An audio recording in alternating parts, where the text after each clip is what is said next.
Hello guys, इस video में बात करने वाले हैं यूनियन बैंक ऑफ इंडिया की।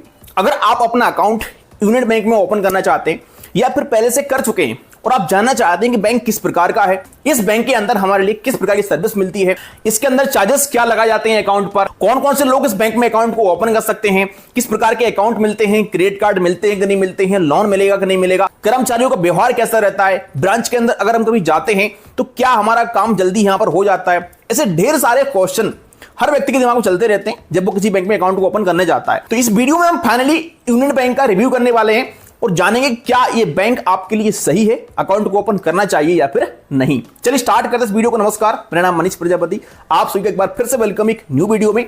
चैनल पर अगर आप पहली बार आए हैं सब्सक्राइब कर देना, वीडियो पसंद आता है तो एक लाइक जरूर कर देना। तो गाइस, अगर मैं बात करता हूं यूनियन बैंक ऑफ इंडिया की, तो ये एक सरकारी बैंक है। हमारे इंडिया में टोटल 12 सरकारी बैंक है, जिनमें से एक ये भी सरकारी बैंक है। 2020 में सरकार ने यूनियन बैंक में आंध्रा और कॉर्पोरेशन बैंक को विलय कर दिया था। इसके बाद से ये बैंक और बड़ा बन गया था, क्योंकि जहां पर उन बैंकों की ब्रांचेस थी वहां पर अब यूनियन बैंक की ब्रांचेस मिलने लगी हैं, तो यहां पर और ज्यादा इस बैंक का विस्तार हो गया है। यूनियन बैंक का मुख्यालय मुंबई में है। यूनियन बैंक ऑफ इंडिया की पूरे भारत में 8,400 से प्लस शाखाएं हैं और 8,900 से प्लस एटीएम मशीन है। वहीं 20,000 से अधिक इनके ग्राहक सेवा केंद्र है, जिसके लिए हम बीसी पॉइंट बोलते हैं। इस बैंक की सबसे बड़ी बात जो मुझे लगती है वो ये है कि इस बैंक के पास खुद के सारे प्रोडक्ट हैं। बहुत सारे बैंकों में क्या होता है, क्रेडिट कार्ड के लिए किसी और बैंक से टाई अप कर लिया, लोन के लिए किसी और बैंक से टाई अप कर लिया, लेकिन इस बैंक में ऐसा नहीं है। इस बैंक के अंदर सारे प्रोडक्ट इस बैंक के खुद के हैं, जैसे कि क्रेडिट कार्ड, लोन, इंश्योरेंस इस बैंक के पास खुद के हैं, तो ये बहुत अच्छी बात है। चलिए अब हम बात करते हैं इस बैंक में कुछ प्रोडक्ट की, कि अगर हमने अकाउंट को ओपन कर लिया तो इस बैंक के अंदर हमारे लिए क्या क्या प्रोडक्ट देखने को मिल जाते हैं। तो सबसे पहले तो यहां पर आप अपना सेविंग अकाउंट ओपन कर सकते हैं, करंट अकाउंट ओपन कर सकते हैं और सैलरी अकाउंट भी ओपन कर सकते हैं। इस बैंक के अंदर आपको लगभग सभी प्रोडक्ट मिल जाते हैं। अगर आपको जीरो बैलेंस अकाउंट ओपन करना है तो आप ऑनलाइन तरीके से जीरो बैलेंस अकाउंट भी ओपन कर सकते हैं, जिसका नाम है union bank digital saving account. इस पर हमने अलग से वीडियो बनाया हुआ है, तो आप उसको देख सकते हैं। अगर आप इस बैंक के अंदर अपना सैलरी अकाउंट ओपन करते हैं तो वो अकाउंट आपका जीरो बैलेंस रहता है। बाकी का देखिए, आपको यहां पर अपने एरिया के हिसाब से मिनिमम बैलेंस रखना पड़ता है और इस बैंक में अलग अलग प्रकार के अकाउंट आते हैं, तो अकाउंट के हिसाब से भी आपको यहां पर मिनिमम बैलेंस रखना पड़ेगा, क्योंकि अलग अलग प्रकार के अकाउंट हैं, सर्विस कुछ एडवांस होने पर तो थोड़ा मिनिमम बैलेंस आपको अधिक भी रखना पड़ सकता है। बाकी अच्छी बात यह है कि जीरो बैलेंस अकाउंट मिल जाता है, तो अपना जीरो बैलेंस अकाउंट भी ओपन कर सकते हैं। इसके अलावा इस बैंक में अगर आपको लोन चाहिए तो बड़ी आसानी से मिल जाएगा। लोन, क्रेडिट कार्ड, इंश्योरेंस ये सारे प्रोडक्ट आपको इस बैंक के अंदर मिल जाते हैं और खुद के प्रोडक्ट है तो बड़ी आसानी से भी यहां पर आपको मिल सकते हैं। वहीं बात करते हैं इन्वेस्टमेंट की, तो यहां पर आपको इन्वेस्टमेंट के बहुत सारे ऑप्शन मिल जाते हैं। आप म्यूचुअल फंड खरीद सकते हैं, ऐसा भी कर सकते हैं इस बैंक के अंदर, एफडी कर सकते हैं, आरडी कर सकते हैं और भी कई सारे इन्वेस्टमेंट के प्लान यहां पर मिल जाते हैं गवर्नमेंट की स्कीम के तहत, तो वो भी यहां पर आप ले सकते हैं। बाकी जितनी भी गवर्नमेंट की स्कीम होती हैं लगभग हर बैंक में, तो वो सारी यहां पर आपको देखने को मिल जाती हैं, जैसे अटल पेंशन योजना, सुकन्या समृद्धि योजना, सुरक्षा बीमा योजना, प्रधानमंत्री जनधन योजना, तो ये सारी स्कीम यहां पर आपको मिल जाएगी। चलिए अब हम बात करते हैं सर्विस की, किस बैंक के अंदर हमारे लिए किस प्रकार की सर्विस मिलती है। देखिए, सर्विस यहां पर आपको सारी मिल जाती है, जैसे कि अकाउंट ओपन करने के बाद आप इस बैंक में मोबाइल बैंकिंग, नेट बैंकिंग इस्तेमाल कर सकते हैं, जिससे आप बहुत सारे काम घर बैठे बैठे कर पाएंगे।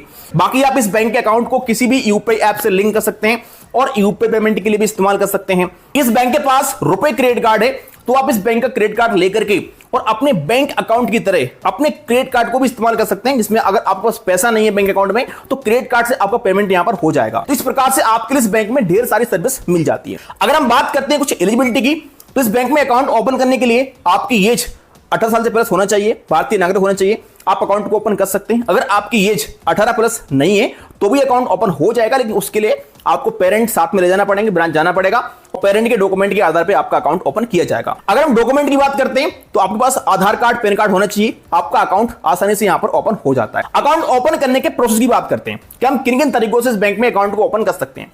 तो लगभग हर बैंक में दो ही तरीके रहते हैं, ऑनलाइन और ऑफलाइन। तो इस बैंक में आपको दोनों तरीके मिल जाते हैं। अगर आप ऑनलाइन तरीके से अकाउंट को ओपन करना चाहते हैं तो इनकी वेबसाइट से अकाउंट को ओपन कर सकते हैं।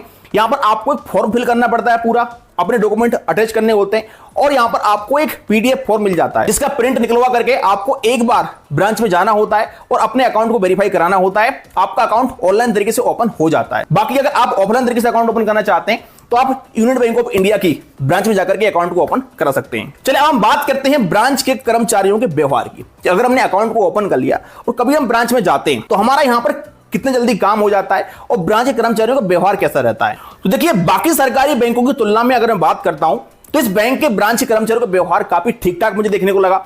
आपका यहां पर बड़ी आसानी से काम हो जाएगा। बाकी सरकारी कर्मचारी हैं तो अपने लक्ष्य तो यहां पर छोड़ते नहीं है वो, तो यहां पर थोड़ा सा आपको मैनेज करना पड़ेगा। बाकी अगर बात करता हूं SBI, central, PNB, UCO bank, इन सबसे बेहतर यहां पर आपको कर्मचारियों का व्यवहार मिल सकता है। बाकी आपकी ब्रांच के हिसाब से तय होता है भाई आपकी ब्रांच सिटी में है या फिर ग्रामीण क्षेत्र में है, क्योंकि अगर सिटी में ब्रांच होती है तो हम थोड़ा सा कर्मचारी सतर्क होकर काम करते हैं।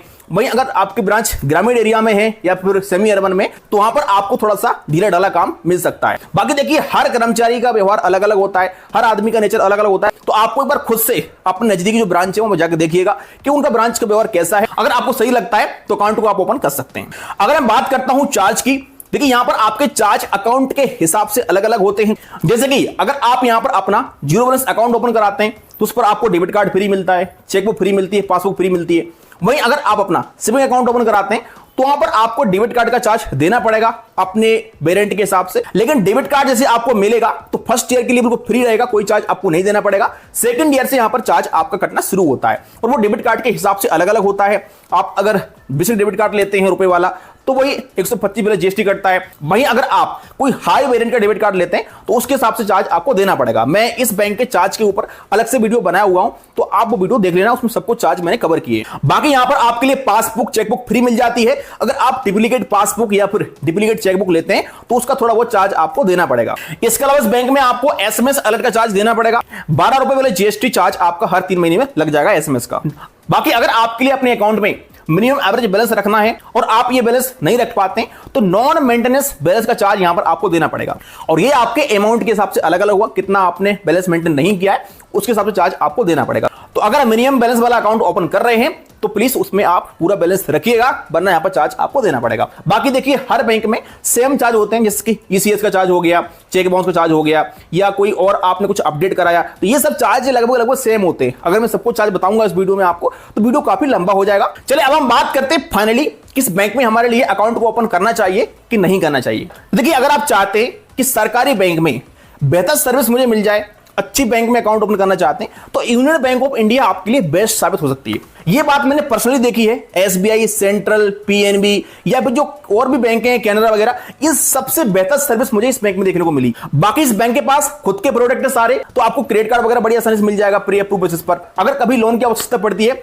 वो मिल जाएगा। इस प्रकार से ढेर सारे ऑप्शन इस बैंक के अंदर आपके लिए खुल जाएंगे। तो अगर आपके आसपास इस बैंक का ब्रांच है कोई तो आप बिल्कुल बड़ी आसानी से अकाउंट को ओपन कर सकते हैं और आपके लिए बैंक बेस्ट साबित हो सकती है। बाकी देखिए, हर बैंक का अलग अलग व्यवहार होता है, हर व्यक्ति के लिए कोई बैंक अच्छी होती है, कोई के लिए बुरी होती है। तो आप अपने हिसाब देखिएगा। अगर आपको लगता है कि नहीं इस बैंक में बढ़िया मुझे सर्विस मिल रही है, ब्रांच कर्मचारियों का व्यवहार बढ़िया है, तो आप बिल्कुल अकाउंट ओपन कर सकते हैं। बाकी अगर आपको लगता है कि नहीं यार इस बैंक में कुछ दिक्कत है तो आप हमें कमेंट करके बताइएगा। चलिए मिलते हैं किसी नेक्स्ट वीडियो में।